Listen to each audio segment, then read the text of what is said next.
nimehusunika sana kwa Senator wa Nairobi kwa yale mambo ameongea hapa kuhusu rais wa Kenya.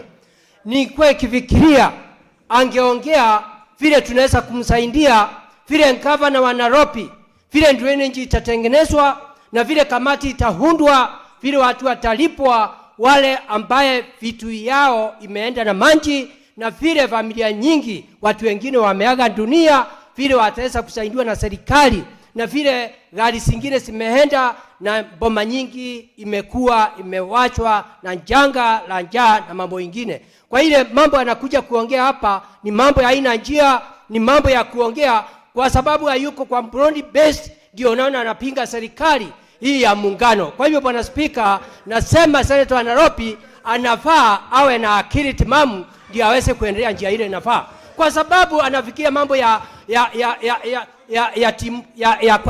timu moja. Hii haitasaidia ndio tuweze kuendelea njia ile inafaa. Asante Bwana Speaker.